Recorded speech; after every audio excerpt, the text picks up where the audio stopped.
गिबि गिबियावनो इंराजि मायथाइ 2025 मायथाइनि बे गोदान बोसोरनि बयनिसिमबो दुलाराय बाथौ गौथुमनि जानानै गोजोन हामलायथिखौ बारहरदों बे मोनाबिलि समाव। दिनै दुलाराय बाथौ गौथुमनिफ्राय बेहाय फैदों, नाथाय बर' थुनलाइ आफादनि खुंगा 64थि बे बोसोरारि बे सानथामनि हाबाफारिजों गाजा गोमजायै खुंफुंनो लानाय हाबाफारियाव जोबोद मेहेर गोनां जादों आरो बेजोंनो दिनै बर'नि आसारखान्थि बाथौ धोरोमखौ लाफानानै बर'नि न'खर आरो दिनै दोरोङारि जिखिनि आसारखान्थि दङ आरो बेखौ दिनै बर' माहारिनि गुबै धोरोमखौ आरो बर'नि आसारखान्थिखौ देखायलांनो थाखाय दिनै बेवहाय दिन्थिफुंनाय जादों बे एग्जिबिशनाव। आरो बेवहायनो दुलाराय बाथौ गौथुमनि जानानै जों दिनै खौरां लाफैदों, जोबोर मोजां नांदों। बेवहाय गासैखौबो नुदों, माइ गायनायनिफ्राय लानानै हिसान, नों अमा फिसिनाय आरो बेवहाय जोङो माइ गायनाय, बाथौसालि, इसिं खफ्रा गासैबो बेवहाय दंजोबो। दा बे गोजोनथाव बाथ्रा, मानो होनबा बेवहाय बर' थुनलाइ आफादनि बोसोरफ्रोमबो बे हाबाफारिया सोलिबाय थायो, नाथाय बे बोसोराव एसे आलादा।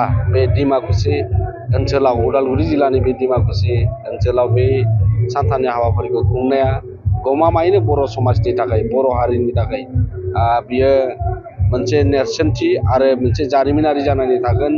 मानो होनबा गासैबो हाबाफारियानो मोनसे मेहेर गोनां जागोनखौ जों नुहुरखादों। मानो होनबा गेटनिफ्राय लानानै एग्जिबिशन आरो जिखिनि बिजाब मेला आरो बेवहाय जिखिनि सेमिनारफोर लादों आरो जिखिनि दिनै बेवहाय सावरायनो लादों, बियो बर' हारिनि थाखाय गमामायैनो मोजां जागोन। आरो बेखौ दुलाराय बाथौ गौथुमनि जानानै बे खुंगा 64थि जिखिनि सानथामनि हाबाफारि गाजा गोमजायै जोबलांगोन। आरो बेखौ हास्थायनानै जोङो दिनै दुलाराय बाथौ गौथुमनि मानगिरि आफादगिरि लोगो आफादगिरि टिम मोनसे फैनानै जों बेवहाय खौरां लाफैदों। आरो गाबोनबो जोङो बेवहाय बे सानथामनि हाबाफारियाव दुलाराय बाथौ गौथुमनिफ्रायबो मोनफ्रोमबो हाबाफारियाव बाहागो लागोनखौ जों फोसावदों।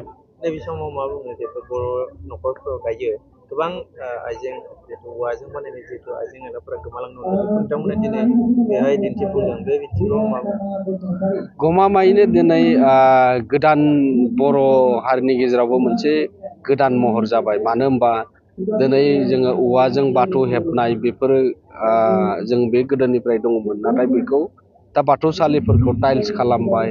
दानि बे मुगाजों गोरोबनो थाखाय माखासे बिथिंखौ जोङो एसे बिनि परिबेसखौ सोलाय सोल' खालामनानै बेखौ मावफुंनाय जायो। नाथाय बेखौ बे नङा जे गोजामखौ गासैखौबो गारजोबनानै जों सोलायजोबथारनांगोन।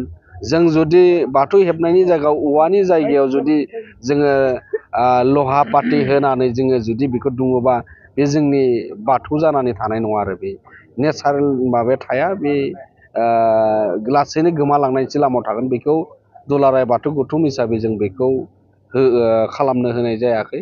नाथाय जोङो बबेबा मोनसे जायगायाव परिबेसखौ जुदि नायनानै, बबेबा सोरबा बिल्डिङाव थानाय आरो बबेबा जायगायाव औवा मोना, बे फ्लेटफोराव थानाय, बेफोराव आलादा मोनसे परिबेस जायो। नाथाय जों गामियारियाव जों रायजो जानाय हिसाबै जोंनि बे गोदोनि औवानि आइजें आइलाखौ बाहायनायखौ दिनै दुलाराय बाथौ गौथुमा लाबोफिननो थाखाय नाजादों।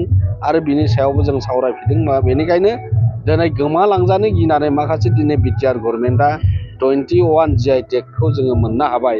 बेहायबो बांसिन जोंनि बर'नि सिबियारि बाथौ धोरोमनि खाम, सिफुं, जथा, सेरजा बेफोर गासै आर'जनि बिथिङाव धोरोमनि बिथिंजोंनो फैनाय। दा बेनिखायनो बेफोर गासैबो जाहाथे मिउजियामावल' जाना थाया, जों बेखौ बाहायफिननांगोन, बेनि इउजारा बारायनांगोन। नङाबा दिनै जोङो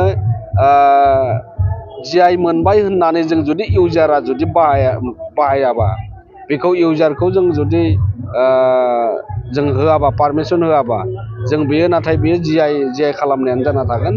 बिनि सायावबो जों दुलाराय बाथौ गौथुमा सानबाय थादों।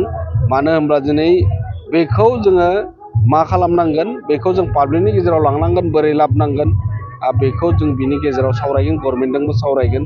नाथाय जोङो बिटिआर गभर्नमेन्टखौ खावलायदों जे बिनि सायावबो इउजारफोरखौ थाबैनो खालामना होनो हायो आरो बेखौ जों इमप्लिमेन्ट खालामनायाव जोङो नाजानांगोन आरो।